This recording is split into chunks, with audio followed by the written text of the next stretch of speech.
Estimado público presente, funcionarios de la Universidad Técnica Nacional, compañeros de otras instituciones que hoy nos acompañan e invitados especiales, tengan todos muy buenas tardes.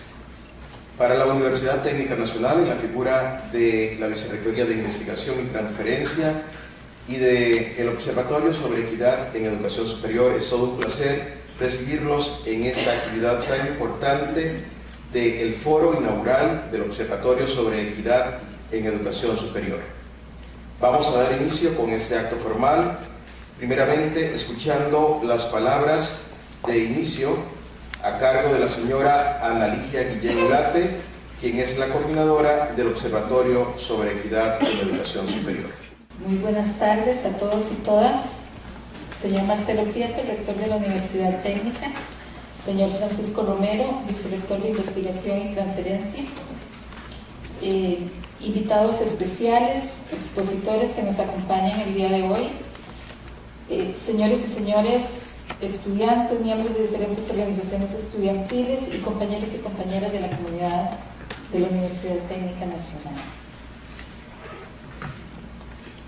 Si bien el término de igualdad refiere a debates filosóficos y políticos centenarios, cobra especial vigencia en este siglo, en el que los nuevos escenarios económicos, tecnológicos y políticos ponen en tela de juicio todas nuestras certidumbres y formas de organización, atravesando la nacionalidad, la institucionalidad y las formas de convivencia social.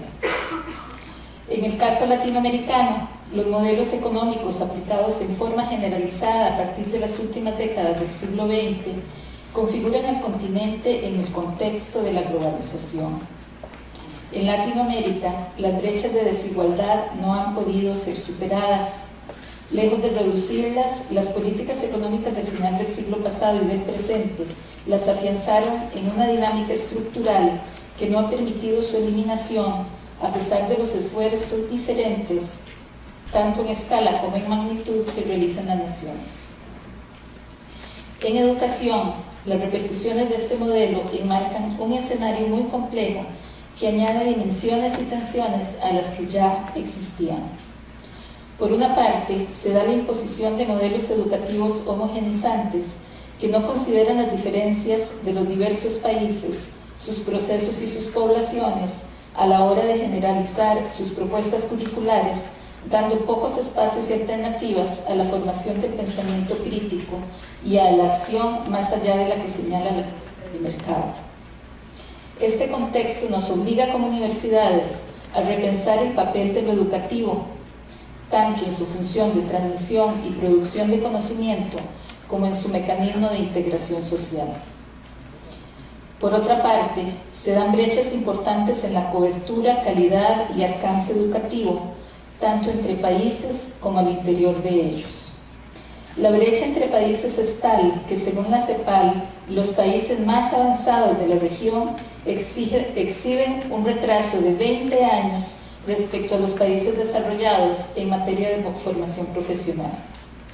Las condiciones de acceso, permanencia y calidad en los diferentes escenarios educativos generan una dinámica en la que la exclusión es cada vez mayor según se escala en el nivel educativo.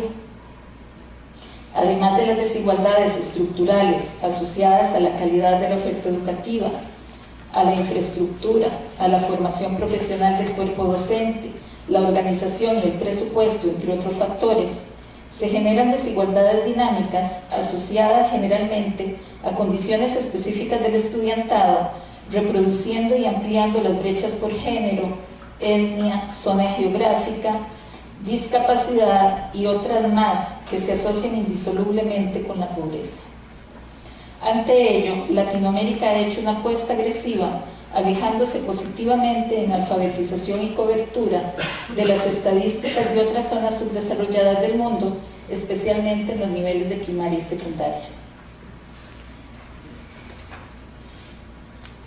Todo lo anterior conforma un panorama educativo muy complejo que no puede eximirse de las condiciones estructurales en que se inscribe y que, lejos de modificarlas, provoca que los mecanismos reproductores de desigualdad en la sociedad se vean favorecidos. Las universidades, situadas y atravesadas por un contexto sociohistórico que pone en juicio las realidades y desconfigura muchos de los fundamentos que dieron origen a las instituciones educativas, no puede ser testigo silente de esta realidad. Al contrario, debe convertirlo en uno de sus objetos de estudio y en uno de sus fines de intervención social, tanto en su quehacer interno como en sus funciones de impacto a la sociedad. De esta forma, el tema de la desigualdad tiene especial relevancia, no solo porque permite proponer y desarrollar diferentes mecanismos para nivelar las oportunidades de las poblaciones más vulneradas, sino además porque se convierte necesariamente en una categoría de análisis teórico-conceptual de diferentes disciplinas. La desigualdad supone una diferenciación y una brecha. La discusión acerca de los temas de igualdad, equidad e inclusión es amplia y en el caso de la educación es importante preguntarse entonces por la relación universidad, equidad, diversidad, inclusión. La universidad se debe preguntar acerca de cuál es la proximidad o lejanía que asume frente a los demás, cuál es la posición que se asume frente al otro y sus aprendizajes, y cuáles son las posibilidades que se ofrecen para que el aprendizaje pueda suceder. Es en el contexto institucional en el que se da la experiencia educativa y en donde se definen las miradas desde las que se aborda la diversidad y la equidad y desde las que se desarrollan procesos de rompimiento de los patrones de exclusión heredados y culturalmente legitimados y donde se pueden construir formas sociales de convivencia más inclusivas. Reconocer al otro se convierte entonces en una reflexión profunda acerca de a quién veo, desde dónde lo veo y para qué lo veo. No es la mirada del otro desde qué le hace falta. La inclusión requiere transformar el discurso de los diferentes sin generar nuevos diferencialismos. Requiere ver al otro desde su alteridad. La igualdad y la equidad no pueden convertirse en eufemismos al servicio de un entorno jerárquico y competitivo en el que se afirma una clase, en el sentido de clasificación o condición, en detrimento de la otra, dejando poco espacio para el respeto, la empatía y la solidaridad como mecanismos de integración social. La universidad, y especialmente la universidad pública, debe desarrollar propuestas a nivel de producción del conocimiento, de redistribución de bienes materiales y culturales, de formación docente, de organización del sistema y de articulación con otras instituciones y actores a favor de la equidad y la inclusión. El reconocimiento de las desigualdades y de la diversidad es el primer paso para aproximarse a la inclusión. La universidad, como espacio de formación y convivencia, debe promover ese reconocimiento y dar luz sobre la necesaria incorporación de todas las personas y de todos los saberes, si realmente quiere contribuir y aportar a la construcción de sociedades que partan del respeto, la solidaridad y el cuidado de todas las formas de vida, especialmente la humana. El Observatorio sobre Equidad en la Educación Superior pretende aproximarse a este fin y contribuir a visibilizar y conocer las condiciones de equidad e inclusión que se dan en nuestras instituciones, partiendo del monitoreo permanente de esa realidad, favoreciendo la investigación asociada a esa temática y provocando el debate académico necesario. Además, la información y conocimiento desarrollado puede constituirse en un elemento que contribuye a divulgar el quehacer universitario en este tema y las acciones que las universidades estatales desarrollan ya a favor de la equidad y la inclusión, generando merecida credibilidad de estas instituciones en el espectro político y social ante los cuestionamientos que cada vez con más fuerza se le hacen. No quisiera terminar sin antes dar un profundo agradecimiento a todas las personas y organizaciones que han creído y nos han apoyado en esta iniciativa, a don Marcelo Prieto, nuestro rector, quien acogió esta idea y nos permitió la creación del observatorio, a don Francisco Romero, que también nos ha apoyado desde la Vicerrectoría de Investigación y Transferencia, al Observatorio de Desarrollo de la Universidad de Costa Rica, en la persona de don Pablo Sama y de don Agustín Gómez, que mediante su apertura y transferencia tecnológica nos han dado y nos siguen dando un gran acompañamiento. A compañeros y compañeras de la Universidad Técnica Nacional que también se han acercado a nosotros y a quienes nosotros nos hemos acercado, y otros amigos y amigas que desde sus especialidades profesionales han estado atentos y dispuestos a responder nuestras preguntas. A la doctora Alicia de Alba, quien nos hace el honor de acompañarnos el día de hoy y que atravesó por una tormenta hace 2 meses para estar aquí, no lo logró, pero hoy la tenemos aquí, nos volvió a hacer un espacio en su agenda. Y un especial agradecimiento a todas y todos ustedes que con su presencia demuestran interés por lo que hacemos. Los invitamos entonces a abrir este análisis, participar de este debate y acompañarnos de aquí en adelante, no solo hoy, como actores necesarios y comprometidos en el seguimiento a las situaciones de equidad e inclusión en nuestras instituciones. Muchísimas gracias por estar aquí.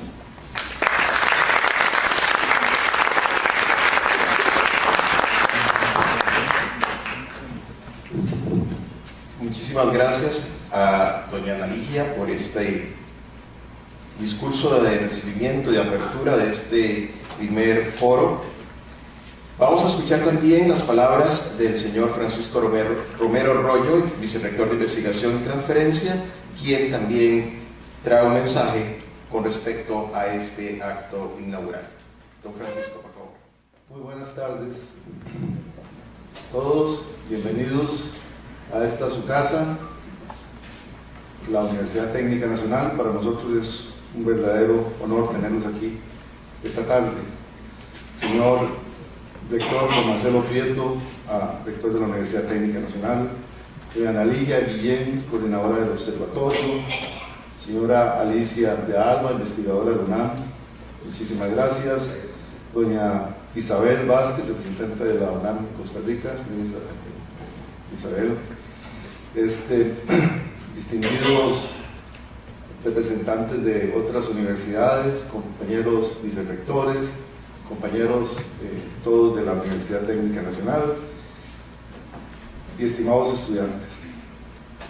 Me complace darle la más cálida bienvenida a esta universidad y especialmente a este foro inaugural del Observatorio sobre Equidad en Educación Superior, el cual reúne a diferentes actores de las comunidades universitarias públicas, incluyendo, por supuesto, y con mucha honra a nuestra UTN, con el fin de posicionar el tema de la equidad en la educación superior como un elemento necesario y urgente en las agendas de la educación nacional. Hoy nos convocan a conocer esta iniciativa de la UTN, la constitución del Observatorio sobre Equidad, y desde la Vicerrectoría de Investigación y Transferencia, este observatorio se convierte en una importante herramienta que nos aporta producción de nuevos conocimientos sobre qué estamos haciendo y qué dejamos de hacer para mejorar nuestras universidades en sus diversidades, para que nuestras universidades puedan crear espacios que realmente proporcionen oportunidades y mejoramiento en la calidad de vida de la población estudiantil, de nuestros funcionarios y de la comunidad nacional en general.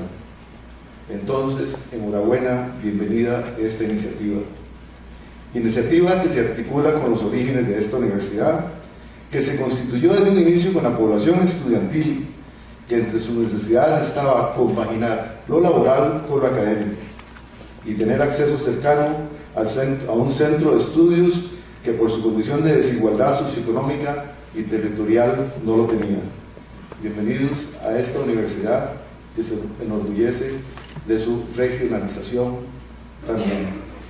Iniciativa para escuchar mejor a nuestros estudiantes y funcionarios a través de estrategias metodológicas de investigación que incorporen y partan de la participación de diferentes poblaciones de la comunidad universitaria, sobre todo aquellas condiciones de diversidad y desigualdad que se proporcionan en los lugares silenciados.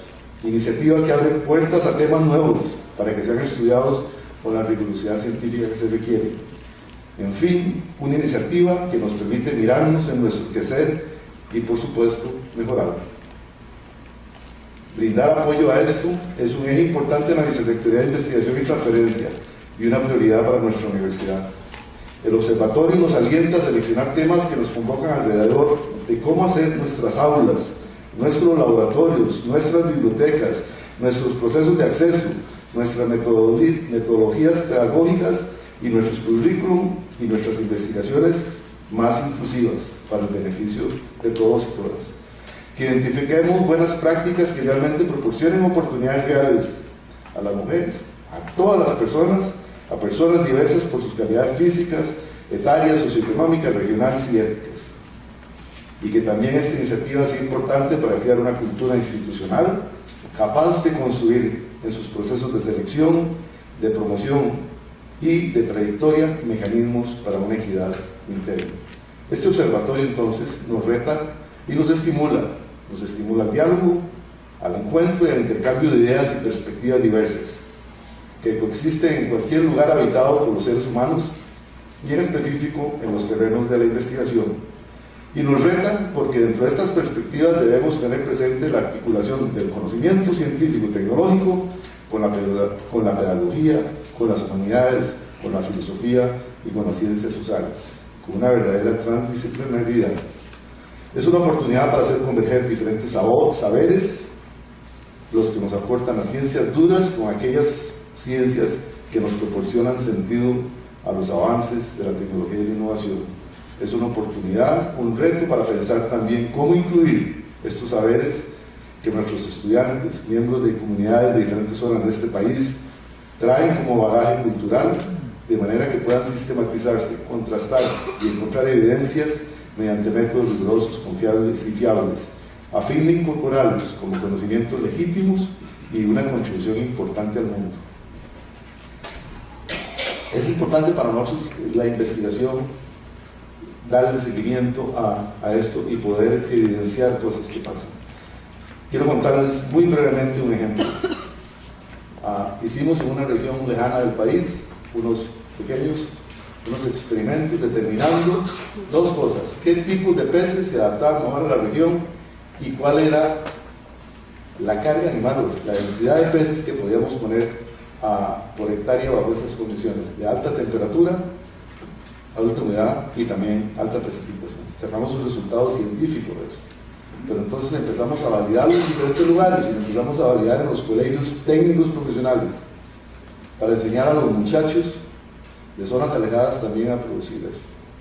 Entonces nos damos cuenta que con esas producciones que producen un resultado científico de enseñanza, también podemos alimentar a los estudiantes de esos colegios, de zonas lejanas, donde el consumo de proteína animal de alto valor biológico es escaso y donde los consumos de carbohidratos más bien son altos, la yuca, los plátanos, la malanga, todo eso. Y empezamos a tener entonces dietas más balanceadas para esa población.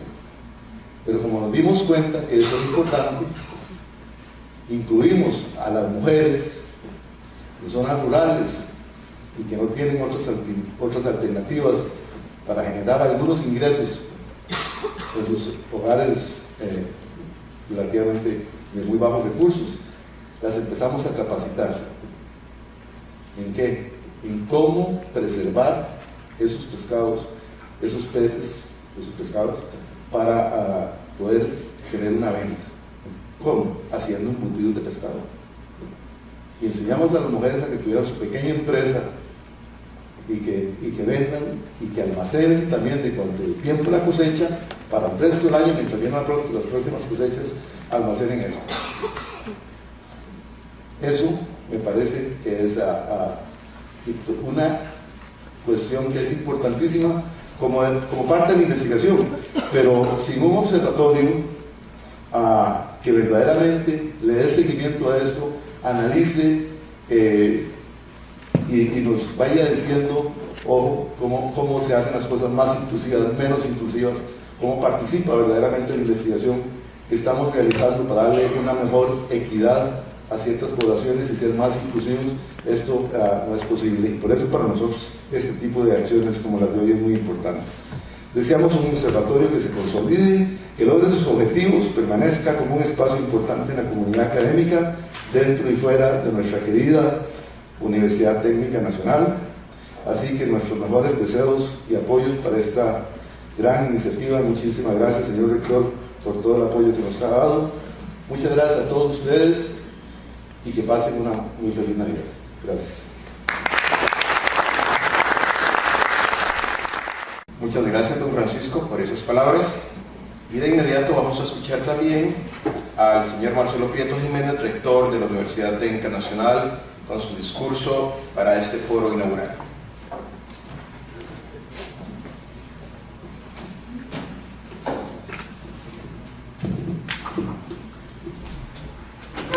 Doctora Alicia de Alba, distinguida investigadora, académica, maestra de la Universidad Nacional Autónoma de México, muchas gracias por estar con nosotros hoy en esta oportunidad. Querida amiga Isabel Vázquez, muchas gracias por haberlo hecho posible, por estar aquí con nosotros también. Compañeros rectores y vicerrector del Instituto Tecnológico de Santo Domingo, de la Universidad Tecnológica Federal de Paraná y de la Escuela Politécnica Nacional de Ecuador, muchas gracias por acompañarnos también en este evento. Señores invitados especiales, panelistas, compañeras y compañeros de la Universidad Técnica Nacional, docentes, estudiantes, amigos todos. En 1776, Voltaire, el gran filósofo del siglo de las luces, le escribía en una carta a un conocido: creo que no nos entendemos en lo referente al tema del pueblo que usted cree digno de ser instruido. Yo entiendo por pueblo el populacho que solo cuenta con sus brazos para vivir. Dudo que esa clase de ciudadanos disponga alguna vez del tiempo o de la capacidad para instruirse. Morirán de hambre antes de ser filósofos. Me parece de fundamental importancia que haya mendigos e ignorantes.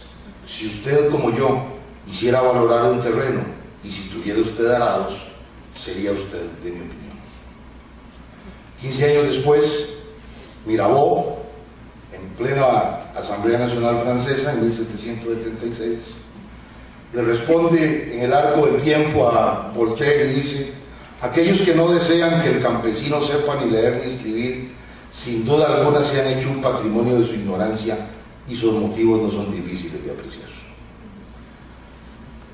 Y 4 años después, el rey de España emitía una real orden al virrey de Perú sobre el colegio de caciques e indios nobles de Lima, y decía lo siguiente: el establecimiento de escuelas en los pueblos puede traer perniciosas consecuencias, y los indios deben ser instruidos solamente en la doctrina cristiana, pues cualquier otra enseñanza es muy peligrosa, respecto a que desde la conquista parece que no ha habido revolución de esos naturales que no proceda de alguno más instruido.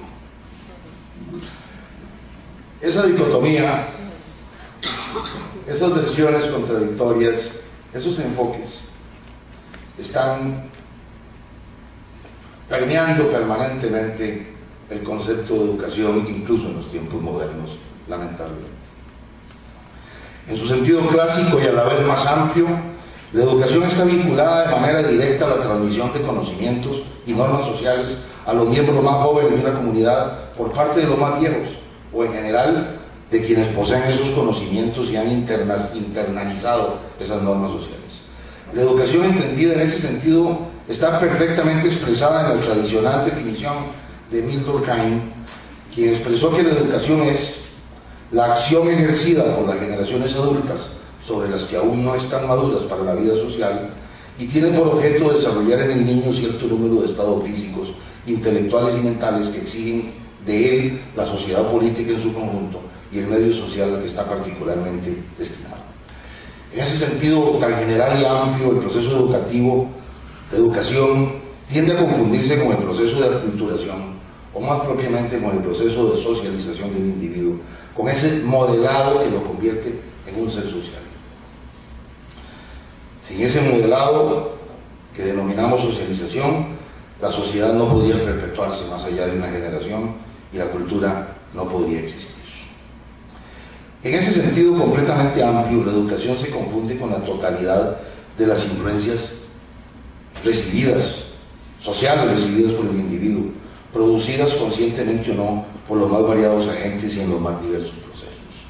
Ese concepto tan amplio pierde utilidad, y si bien el proceso educativo seguramente se dio en esa forma en los albores de la civilización humana, o en las comunidades primitivas, resulta también claro que debe restringirse el concepto a aquella transmisión que es de conocimientos, que es consciente, intencional y deliberada, y que se desarrolla en el marco de ciertas instituciones que tienen la finalidad específica de educar.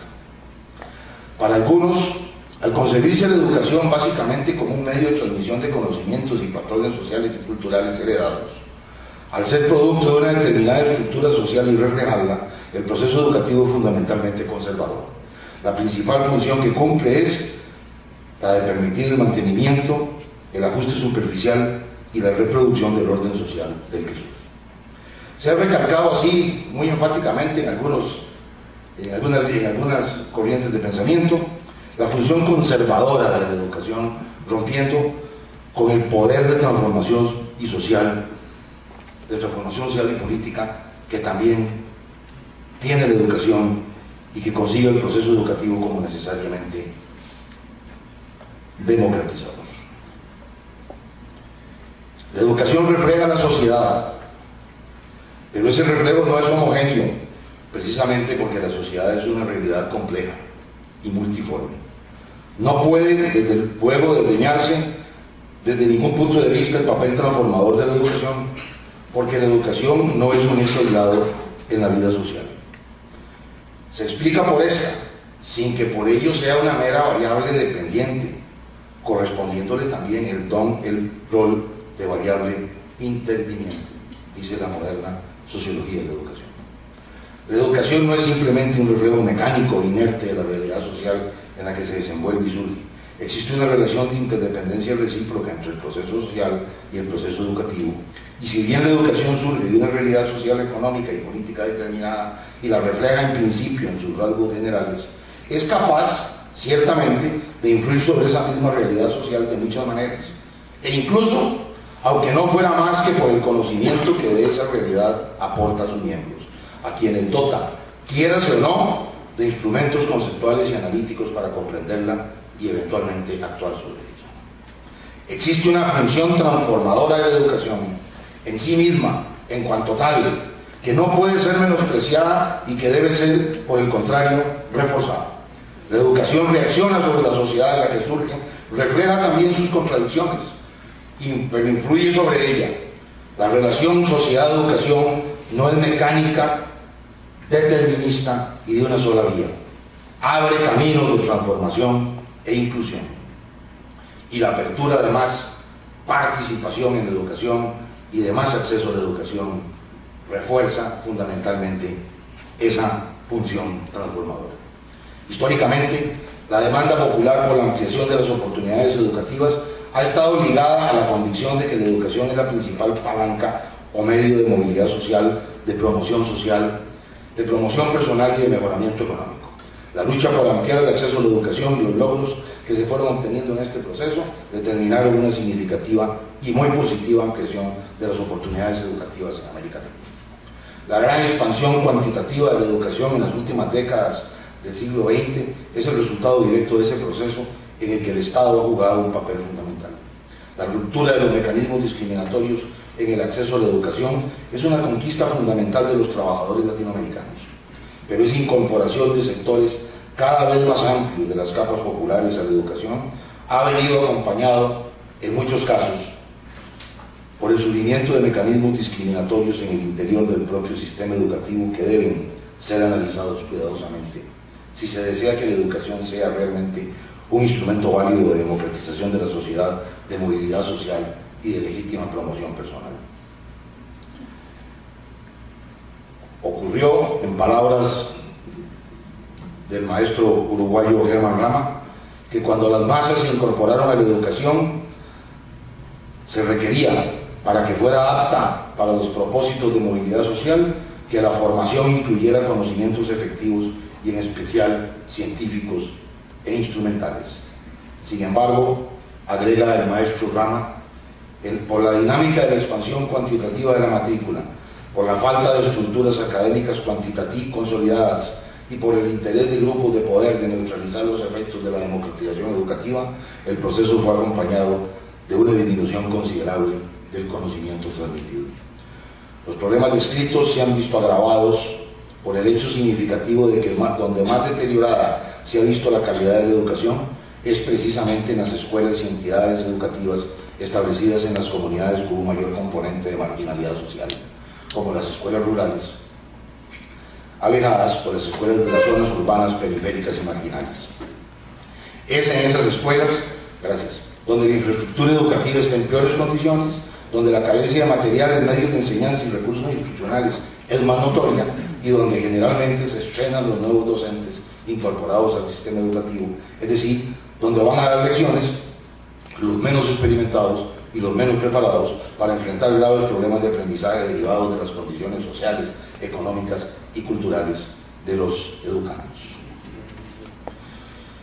Se estarían creando así, a pesar del gran logro de la democratización de acceso, mecanismos discriminatorios internos que llevan a la constitución de verdaderos circuitos pedagógicos distintos en el seno del sistema educativo que desigualan tajantemente las oportunidades de unos y de otros.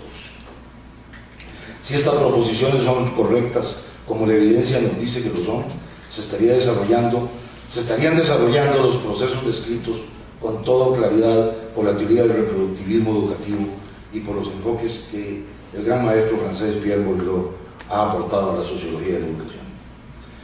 El sistema educativo estaría actuando en el fondo como elemento diferenciador de la fuerza de trabajo según su origen social y reproduciendo en su interior las discriminaciones y estratificaciones que existen en el sistema global, social global, y tiende a hacer coincidir la pirámide escolar con la pirámide ocupacional. A las anteriores preocupaciones deben necesariamente agregarse otras más conocidas, derivadas ya no de la dinámica interna del sistema educativo, sino de las condiciones generales de la sociedad, vinculadas a fenómenos que tienden a acentuar la discriminación y a limitar la igualdad de oportunidades propias de un sistema educativo democrático. Nos referimos a las desastrosas consecuencias que para la igualdad de oportunidades educativas tiene, por ejemplo, para citar solo un factor, la deficiente nutrición en la primera infancia, sumada generalmente al deterioro de las condiciones familiares, la inestabilidad emocional y la ausencia total de estímulos culturales, sufrida por sectores muy importantes del eventual alumnado en la región latinoamericana y en Costa Rica. Decía Monseñor Sanabria, el obispo que impulsó en Costa Rica la reforma social, no se le puede enseñar el Padre Nuestro a alguien que tiene hambre y que no ha comido. Y lo mismo ocurre, por supuesto, en el proceso de la educación general. Las consecuencias de este problema son muy conocidas. No voy a insistir en ello, solo voy a citar un texto ya viejo del informe FAUDE, del informe sobre la educación de la UNESCO, coordinado por Edgar Faude. Dice: al tener un carácter irreversible el desarrollo cerebral, toda carencia en el curso de su evolución parece entrañar secuelas irreversibles. La subalimentación de la madre fragiliza el sistema nervioso del recién nacido, que más tarde puede presentar lesiones importantes. Un destete prematuro compromete el proceso de mielinización de las neuronas. El periodo crítico de la formación del cerebro se sitúa entre el 5º y el 10º mes. La mala nutrición durante ese periodo reduce el número de las células cerebrales, cuyo crecimiento parece terminar prácticamente al terminar el 2º año. Los estudios longitudinales que se han podido realizar, sobre todo en África Central y América Central, atestiguan que las desnutriciones de los 4 primeros años acarrean resultados intelectuales mediocres y devastadores en la edad escolar. Esos factores socioeconómicos reales deben ser permanentemente tenidos en cuenta cuando se revisa el reconocimiento del derecho jurídico a la educación, pues afectan directamente su contenido concreto en una situación histórica determinada y su vigencia general en la realidad de los hechos. No podemos conformarnos con una declaratoria formal en nuestras constituciones y en la Declaración Universal de los Derechos Humanos del derecho a la educación. Ni podemos conformarnos con abrir oportunidades de acceso teóricamente iguales y equitativas a la educación en sus diversos niveles. Si nos conformamos con eso y no vemos la realidad profunda que ocurre en el desempeño escolar de nuestros países, estaríamos cayendo en el error que el escritor francés Anatole France describía con una frase muy sencilla: en que hacía la tajante diferencia entre los derechos reales y los derechos formales, entre la realidad social y material de un derecho y la simple formulación jurídico-formal de ese derecho. Decía Anatole France: la ley, en su majestuosa igualdad, prohíbe al rico lo mismo que al pobre dormir bajo los puentes, mendigar en las calles y robar pan. Compañeras y compañeros, el reconocimiento del derecho de todos los hombres a recibir educación, envuelto en circunstancias distintas, obtuvo sin duda avances muy rápidos en nuestros países en los últimos años del siglo XX y los primeros del siglo XXI. La alfabetización generalizada tuvo un primer impulso muy importante con la difusión del protestantismo.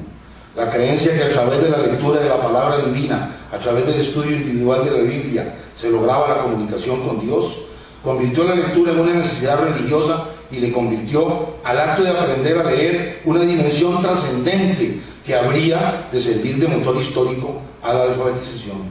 En efecto, fue en las regiones europeas convertidas al credo reformista donde los índices de alfabetización comenzaron a crecer aceleradamente. Por el contrario, en las regiones europeas del sur, Italia, Grecia y sobre todo España, donde mientras en los países del norte se imprimían libros, se editaban libros, en el sur se quemaban en las hogueras de la Inquisición, los países del sur no tuvieron un proceso de alfabetización similar. Y eso desde luego repercutió durante 300 años sobre la alfabetización en América Latina, y ahí está una de las causas profundas, históricas, de largo plazo, de la situación que estamos viviendo en este momento en muy diversos ámbitos del conocimiento y del desarrollo económico. La revolución industrial vino a continuar con ese proceso, no solamente porque la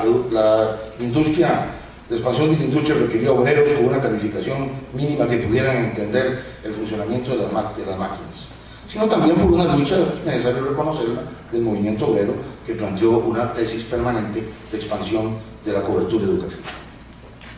Ya en la Revolución Francesa, el derecho a la educación constituyó un tema de debate general, y en la Constitución de 1791 aparece claramente definido que será creada y organizada una instrucción pública común a todos los ciudadanos, gratuita respecto a las partes de la enseñanza indispensables para todos los hombres, y cuyos establecimientos serán distribuidos gradualmente en una relación combinada con la división del reino.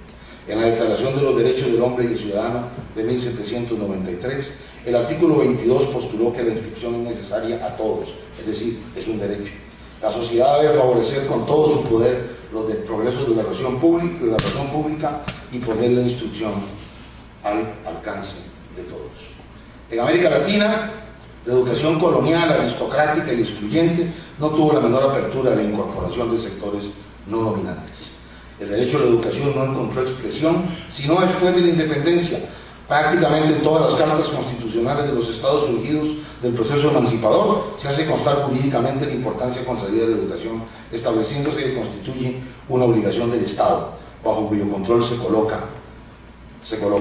La idea de una educación obligatoria no aparece aún, pero la Constitución haitiana de 1816 y la brasileña de 1824 declararon gratuita la educación primaria ya en esas fechas. Hay un interés público en juego en el proceso educativo. La educación es un asunto de interés público, por cuanto la sociedad en su conjunto tiene un interés esencial en el tipo de formación que se le va a brindar a los ciudadanos. Una educación deficiente no solo afecta al individuo mal educado en un momento concreto, afecta en el fondo a todo el conglomerado social durante un periodo de tiempo largo de su historia. Esta conclusión debe ser encuentra asidero además en la propia existencia del derecho a la educación. Solo mediante la participación del Estado, solo con el control y la dirección superior de la educación por parte del Estado, es posible garantizar en forma eficaz y efectiva el derecho a la educación para todos, impedir la discriminación, igualar las oportunidades, romper los privilegios de los que tienen más recursos a su disposición. Debe insistirse, y con esto termino, en los aspectos vinculados con la igualdad de oportunidades educativas. El Estado no puede limitarse a abrir escuelas y garantizar formalmente el acceso irrestricto a ellas. Los hombres y los niños viven en unas determinadas condiciones y circunstancias económicas, sociales y culturales que influyen, condicionan y a veces determinan el rumbo de sus vidas.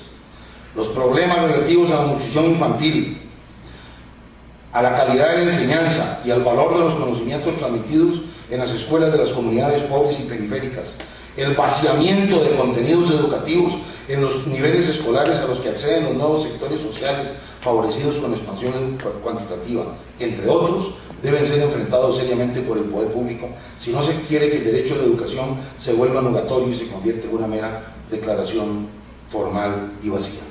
Igualmente está prohibido para los ricos y los pobres robar pan, mendigar en las calles y dormir bajo los puentes. El derecho de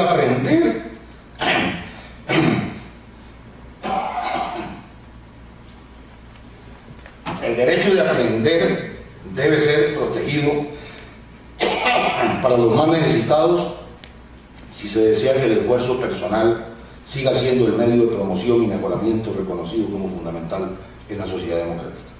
La igualdad de acceso a la educación no significa necesariamente solo ella democracia educativa ni igualdad de oportunidades, si no se ponen en vía de cambio las circunstancias sociales que rodean el hecho educativo y si no se corrigen los defectos, desequilibrios y distorsiones del propio sistema escolar. De lo contrario, como señala con toda propiedad el informe Faure que me he permitido citar, abro comillas, a menudo ocurre como si el derecho universal a la instrucción del que se enorgullece prematuramente la civilización contemporánea, por una justicia al revés, les estuviera negado precisamente a los desheredados, a ellos en primer lugar en las sociedades pobres y a ellos solos en las sociedades ricas. Para conocer a profundidad, para estudiar los complejos factores que influyen en la desigualdad y en la inequidad educativa y las consecuencias que esa inequidad tienen en los esfuerzos de transformación social de nuestro país, la Universidad Técnica Nacional, bajo el inspirado liderazgo de Annalise Guillén, ha creado el Observatorio sobre Equidad de la Educación Superior. Para trabajar estos temas con rigor académico y ayudarnos a encontrar políticas educativas, universitarias, y ayudarnos a promover políticas educativas públicas que puedan contribuir a romper el anillo de hierro de la reproducción socioeducativa y a convertir de verdad a la educación en un instrumento de inclusión y de transformación, ha sido creado el Observatorio sobre Equidad de la Educación Superior. Tenemos la esperanza de que este observatorio sea acogido por CONARE, por el Consejo Nacional de Rectores, y se convierta ya no solo en el observatorio de la UTN, sino en el observatorio de equidad de la educación superior de todas las universidades públicas de Costa Rica. Tenemos la esperanza de que las 22 universidades públicas adheridas al Consejo Superior Universitario Centroamericano se puedan interesar en esta iniciativa y que logremos darle en algún momento dimensión centroamericana a este observatorio sobre equidad en la educación superior. Tenemos esperanza de que este observatorio pueda contribuir como una herramienta útil y efectiva a hacer realidad el derecho a la educación para más y más niños y jóvenes estudiantes. Lo hacemos teniendo muy presentes las palabras del Benemérito de las Américas, el maestro Benito Juárez, que en 1848 escribió: el hombre que carece de lo preciso para alimentar a su familia ve la instrucción de sus hijos como un bien muy remoto o como un obstáculo para conseguir el sustento diario. En vez de destinarlos a la escuela, se sirve de ellos para el cuidado de la casa o para alquilar su débil trabajo personal con que poder aliviar un tanto el peso de la miseria que lo agobia.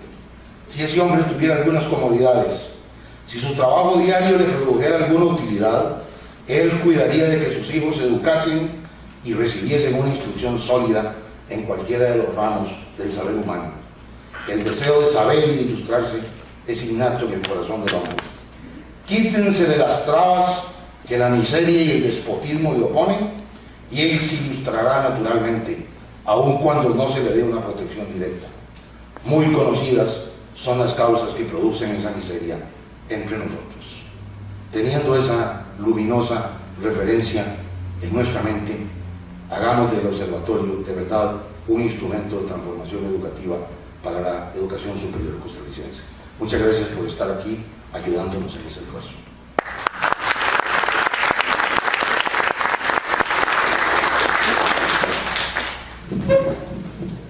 Muchísimas gracias a don Marcelo Prieto por ese discurso tan significativo.